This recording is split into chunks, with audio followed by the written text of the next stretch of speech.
Congratulations. I'm so proud and happy. Back in March, you said that if the investigation confirmed the allegations against Governor Cuomo, then he should resign. So will you now call on him to resign, given the investigators said the 11 women were credible? I stand by that statement. Are you now calling on him to resign? Yes. And if he doesn't resign, do you believe he should be impeached and removed from office? Let's take one thing at a time here. I think he should resign. I understand that the state legislature may decide to impeach. I don't know that for a fact. I've not read all that data. And he's using a photo of you embracing him in his self-defense to say that these are commonplace kind of embraces that he made and the allegations against him. Do you condone that? Look, I'm not going to fly-spec this. I'm sure there are some embraces that were totally innocent. But apparently the Attorney General decided there were things that weren't. Let me ask you about Governor Cuomo of New York. I know you've said you want the investigation to continue. If the investigation confirms the claims of the women, should he resign? Yes, I think he probably end up being prosecuted too. A woman should be presumed to telling the truth and should not be scapegoated and become victimized by her coming forward, number one. But there should be an investigation to determine whether what she says is true. That's what's going on now. And you've been very clear. If the investigation confirms the claims, he's gone. That's what I think happens. The independent investigation has concluded that Governor Andrew Cuomo sexually harassed multiple women and in doing so violated federal and state law.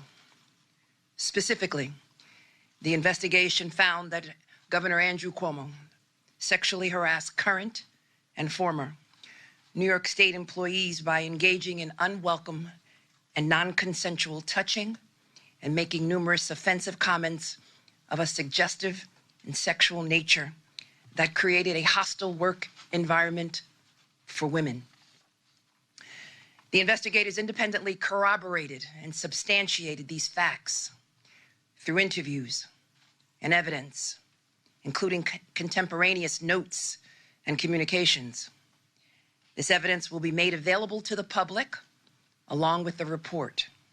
These interviews and pieces of evidence reveal a deeply disturbing yet clear picture. Governor Cuomo sexually harassed current and former state employees in violation of both federal and state laws. The independent investigation found that Governor Cuomo sexually harassed multiple women, many of whom were young women, by engaging in unwanted groping, kisses, hugging, and by making inappropriate comments. Further, the governor and his senior team took actions to retaliate against at least one former employee for coming forward with her story, her truth. And Governor Cuomo's administration fostered a toxic workplace that enabled harassment and created a hostile work environment where staffers did not feel comfortable coming forward with complaints about sexual harassment due to a climate of fear and given the power dynamics. This investigation has revealed conduct that corrodes the very fabric and character of our state government and shines light on injustice that can be present at the highest levels of government. But none of this would have been illuminated if not for the heroic women who came forward. And I am inspired by all the brave women who came forward. But more importantly, I believe them. And I thank them for their bravery. And I thank the independent investigators for their professionalism, despite the attacks, and for their dogged determination that brought us to the truth. Is President Obama setting the wrong example about how serious COVID-19 is by hosting a big birthday party with hundreds of people this week? Well, I would certainly refer you to the team who is working for my former boss to give you more specifics of what the protocols are in place. But I would note first that former President Obama has been a huge advocate of individuals getting vaccinated. When CDC what CDC has provided guidance on is for indoor settings in high or substantial high zones of COVID cases. This event, according to all the public reporting, is outdoors and in a moderate zone. But in addition, there is testing requirements and other steps they are taking, which I'm sure they can outline for you in more detail. But is there any concern, just because, as you said here, and you've had people saying over the last couple of days, vaccinated people can still spread this Delta variant around. So is there concern that this President Obama birthday party might become a super spreader event? Well, I think, Peter, the guidance is about what steps people can take when they're in public settings. Indoor settings specifically was the new guidance to keep themselves and others safe. In terms of what protocols they are taking, I would refer you to them, and I'm sure they can give you more details. And just last one. So people who are watching this at home and they see, well, President Obama can have a party with several hundred people. Should they think that it is okay for them to have a party with several hundred people now? Well, we certainly advise everyone to follow public health guidelines, which I know the former president, who is a huge advocate of getting vaccinated, of following the guidance of public health experts, would certainly advocate for himself as well. I do want to get your reaction to a big story coming out of St. Louis.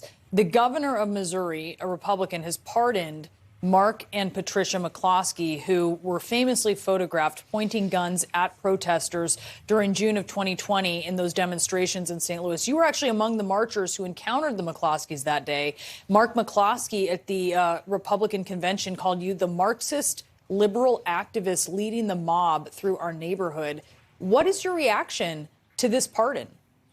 It is absolutely unbelievable. There are other people there are pardons that we have been asking for, pardons that actually should happen in Missouri, and that was not one. That was not one. They stood there, they pointed their guns, totally reckless, to a group of nonviolent protesters walking down a street that had no clue that they lived there, didn't care that they lived there, didn't know them, didn't want to know them. Mark McCloskey is an absolute liar. He has spat on my name, and because of that, his day will come. You will not be successful in all that you're trying to do when you are hurting the very people that are out trying to save lives. Nothing good comes from that. He can try it, but I will not stand by and allow him or our governor to hurt the very people that are doing the work that they should be doing. So there are other people, Governor Parson, that you should be looking at. We have an activist that's been sitting for such a long time. Sitting.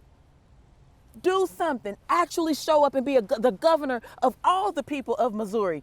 Not just those that follow your type of politics that actually hurt black people, that actually hurt brown people, that actually hurt people who are unhoused, that actually hurt our LGBTQ community, that actually hurt people who are of the Muslim faith, people who are struggling in this country, and people that are burdened differently than you. Stand up and be the governor of everybody. It's ridiculous.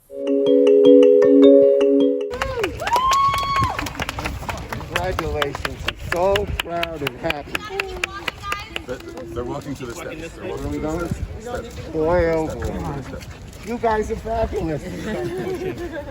We are hopeful that it is what will help 11 million people stay in their homes, 6 million families to be secure in housing, where those children will be able to start school in the next few weeks and not have to worry about where they're going to sleep. This is a huge victory for working families. This is a huge victory for the vulnerable, and it is a huge victory for the power of direct action and not taking no for an answer. So what is the disconnect here? Why does she believe you have the power to extend the moratorium, but the administration is arguing you don't?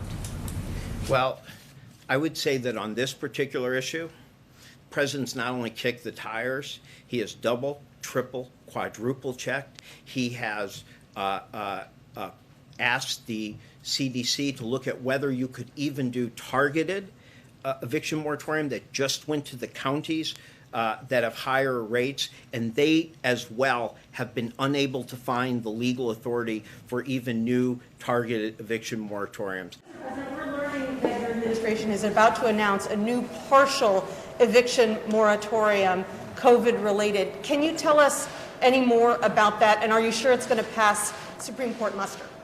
The answer is twofold.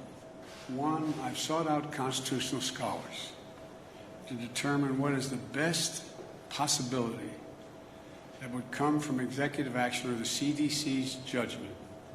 What could they do that was most likely to pass muster constitutionally?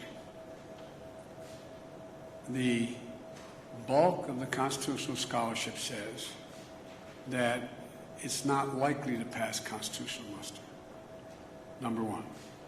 But there are several key scholars who think that it may, and it's worth the effort.